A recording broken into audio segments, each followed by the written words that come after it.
नमस्कार मैत्रिणींनो. आज आपण बटाट्याचा कीस कसा करायचा जो वर्षभर टिकतो ते बघायचं आहे. त्याच्यासाठी मी मोठे मोठे बटाटे 4-5 घेतले. त्याला अर्धवट शिजवलं म्हणजे 95% त्याला शिजवून घेतलं आहे. त्याच्यानंतर याची सालं आपल्याला काढून घ्यायची आहेत. कोणी कोणी वेगळ्या पद्धतीने करतं की जसं कच्चा बटाटा किसून पाण्यात घालून आणि मग त्याला बॉईल करून मग टाकतात. पण त्याच्यापेक्षा ही पद्धत जास्त सोपी आहे आणि चवीला हा खूप उत्कृष्ट लागतो. हिंदीच्या मधुन सांगायचं झालं तर आज हम बटाटे के लच्छे बनाने वाले हैं. इसके लिए मैंने बड़े बड़े मोटे आलू लिए हैं 4-5. उसको हाफ बॉईल किया है, मतलब 90% उनको पका के लेना है. फिर उनके छिलके निकाल के लेंगे. उसके बाद हम उसको एक चद्दर पे या प्लास्टिक पेपर पे उनके लच्छे बनाएंगे. तो देखिए, चलिए देखते हैं कैसे बनाते हैं. तो यहाँ पे हमारे आलू छिलके हो गए हैं. फिर यहाँ पे मैंने कॉटन की चद्दर बिछाई है. उस पर मैं ऐसे ग्रेटर की मदद से उसको ग्रेट कर रही हूँ. आपल्याकडे मग अशी बटाट्याची किसणी असते, किसणीच्या मदतीने आपण घालूया. आता माझ्याकडे ना बारीक किसणी होती आणि त्याच्यामुळे हा जो बटाट्याचा कीस एकदम छान बारीक बारीक असा नाजूक पडलेला दिसत आहे. त्याला चांगलं उन्हात मी 5-6 तास वाळवलंय. दुसऱ्या दिवशी परत त्याला वाळवलंय. असं 2 दिवस मी कडक उन्हात त्याला वाळवलंय. घरच्या घरीच वाळवलंय ना, मी गच्चीवर गेले ना कुठे गेले. माझ्या बेडरूममध्ये खूप छान ऊन येतं, त्याच्यामुळे मी तिथे उन्हात, तर उन्हात चांगला कडकडीत आपल्याला वाळवून घ्यायचा आहे हा बटाट्याचा कीस. हे वाळवण आपल्याला वर्षभर टिकू शकते. अशा प्रकारे तुम्ही केलं आणि हवाबंद डब्यात भरून ठेवायचं. मध्ये मध्ये त्याला काढून बघायचं, हवा द्यायचं त्याला.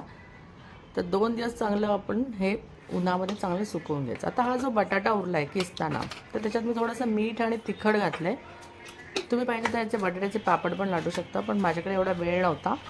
तर मग मी काय केलं, सोपी एकदम सरकारी पद्धत असं म्हटलं तरी चालेल, ते याचे मी छोटे छोटे गोळे करून तेच असे त्या कापडावरती करून घातले.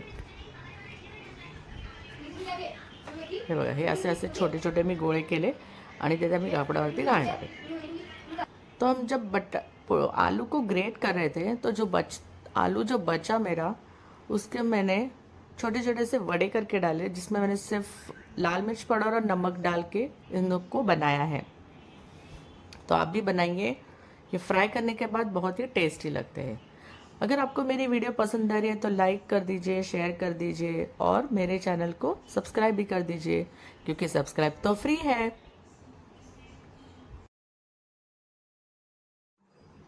तो ये ऐसे आलू के लच्छे बहुत ही बढ़िया बनते हैं. सूखने के बाद आप इसको ऑयल में फ्राई करके देखना, बहुत ही टेस्टी बनेंगे. उसके ऊपर थोड़ा सा लाल मिर्च पाउडर डाल दीजिए, नमक डाल दीजिए. इससे भी बहुत ही स्वादिष्ट आलू के लच्छों का चिवड़ा आप बोल सकते हैं, वो बना सकते हैं. जैसे कि ये फास्ट में आपको बिल्कुल काम आएगा. इसको आप फास्ट में खा सकते हो, उपवास में खा सकते हो, या फिर जब आप खाना खाते हो साइड में उसको ले सकते हो खाने के लिए. तो इस प्रकार से मैंने ये जो आलू के लच्छे है या बटाट्याचा कीस आहे, हा फक्त 4 ते 5 बटाट्यांपासून बनवला आहे. मोठे मोठे बटाटे घेतले, त्यांच्यापासून फक्त बनवलेला आहे.